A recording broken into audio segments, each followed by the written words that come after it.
I just felt really good about us converting and getting our momentum and not letting them play long ball. You know, they were bleeding the clock out. That's what they do. And I wanted to get the upper hand back, you know, and it's easy hindsight, and I get it, you know. I get that. But I don't regret those decisions, and that's hard. You know, it's hard because, you know, we didn't come through. It wasn't able to work out, but I don't. And I understand the scrutiny I'll get. That's part of the gig, man. But, you know, we just didn't work out. Stan Campbell after the game, again, getting questions about going forward on fourth down. We've talked a lot about that today, but I want to ask a more general question. Would you rather have a coach that does that plays the Dan Campbell game, or the coach that takes the points in a situation like that and plays conservative? What would you rather have in general? And it doesn't mean it's all or nothing. You don't always have to go for it or always kick the field goal. But just in general, I'm kind of okay with a coach that his attitude is, I'm going to win the game. Like, I'm going to take these shots because I'm going to try. And, I mean, it's all about just staying in the driver's seat. And sometimes you take that thing 80 miles an hour into a brick wall, and sometimes you look like you're in Fast and the Furious. You know what I mean? Burn it down. But I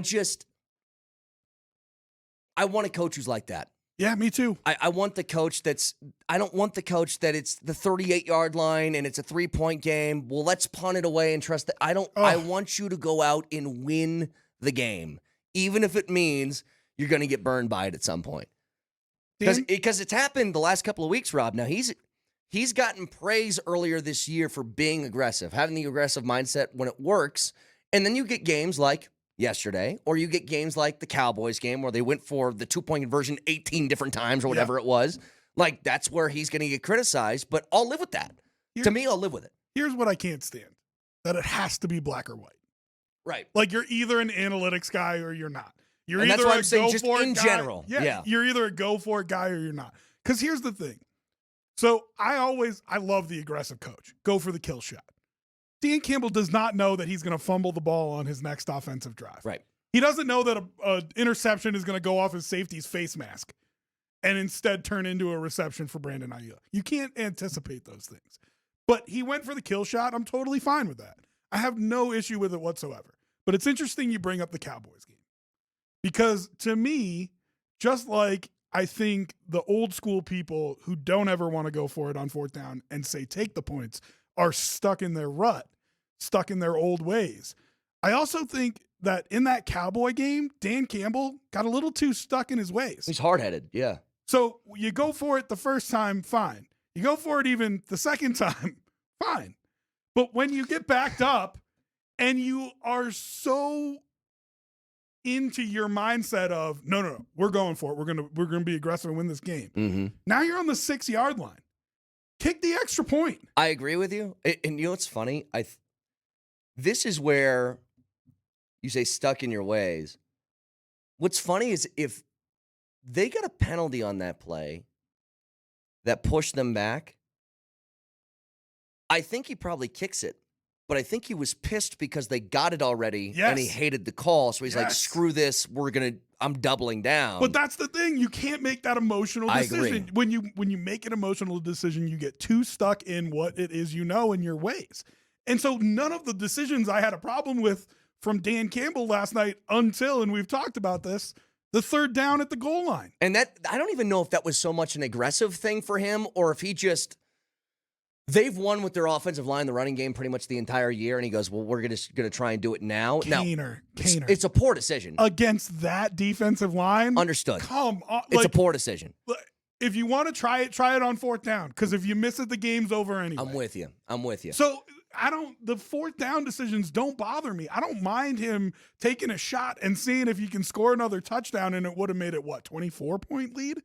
Yes. right? Yep. I mean, like, that is a kill shot. Or that was, at that time, I think 21. Yeah, because they got an opening drive field goal, the Niners did. So it would have been 21. 21. But it still would have felt that way. Yeah, three touch. I mean, it would have felt like a kill shot. And I have no problem with him going for that. That is a calculated risk, especially, I don't even know the kid's name, but I know your kicker has struggled. Badgley has struggled. And so, especially if you're thinking to yourself, in a pressure spot, I don't know if I want to trot him out there. Well, you know what's funny is that this is where I give credence to the people who are driven nuts by analytics stuff, is because analytics don't take into account your defense or the time and situation or, whatever. Like, I get those arguments. But if he had Justin Tucker as a kicker, then I think your decision is different. Like, I think a part of it is you don't have a lot of faith in your kicker. You don't have a lot of faith in your defense and getting a stop at that point either. They did a good job in the first half of limiting the Niners. But after the first couple of drives, you could see the Niners were not going to, they scored on every single drive except the kneel down in the second half. Can I just take a minute to defend analytics, though? Oh, I'm an analytics guy. Yeah. Because I know I've heard all the arguments from everybody who's angry at it. But analytics takes in every decision ever made in that situation. So some of those teams did have great defenses. Some of them had great kickers. Yeah. Some of them didn't. But I hate when people just say analytics. What analytics are you talking about? Because if it's one of those things where I think the people who hate it don't understand it. Are you talking about EPA? Are you talking about win percentage? Mm-hmm. Are you talking about DVOA? Like, there's a million different analytics you could look at. What are the numbers? So what numbers are you using to make that decision? Is it just win probability? Because that's all that when you talk to like Amazon Prime or something like that, and they're like, analytics say go for this. What they're talking about is win probability. Which Marty said before, by the way. Give me a time where the analytics graphic pops up and it says you should punt. It almost never Have you ever does. seen it say anything but go for it? One time I saw it. It was like 4th and 6, and it was like punt.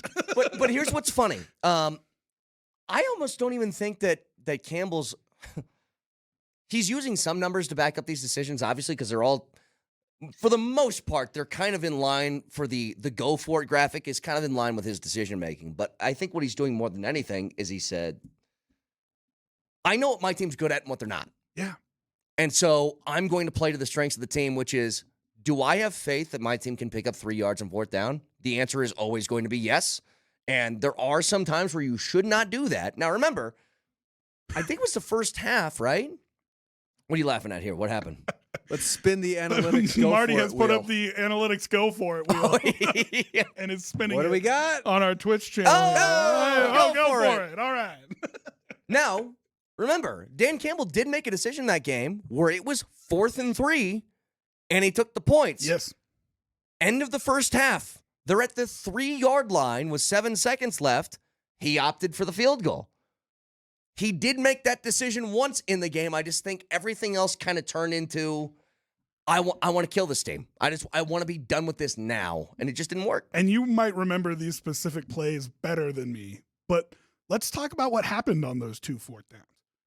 One of them hits Reynolds right in the hands, and the other one, Amon-Ra St. Brown almost catches. It was kind of a broken play. I mean, it wasn't the best throw, right? Like it landed about a yard short of St. Brown. Yeah, but you have, your guy. Yep. Open there, not open. There was a guy on him. He probably picks up the first. There's a window. There's a window there. He probably picks up the first down. So then when you look at it and you say it was an execution problem, otherwise you get both of those. Yeah. Imagine if you got both of those. Well, and then you're talking about him being a genius. I mean, that's what it is. And in the Super Bowl. Yep. You know what I mean? Well, and again, to go back to the beginning of this discussion, which is, do you want a coach who's aggressive or do you want to get a guy that's more conservative? And you're right. It doesn't need to be black or white, all or nothing sort of thing. But just in general, I will always rock more with the coach that decides, I'm going to trust my guys to go out there and win a game.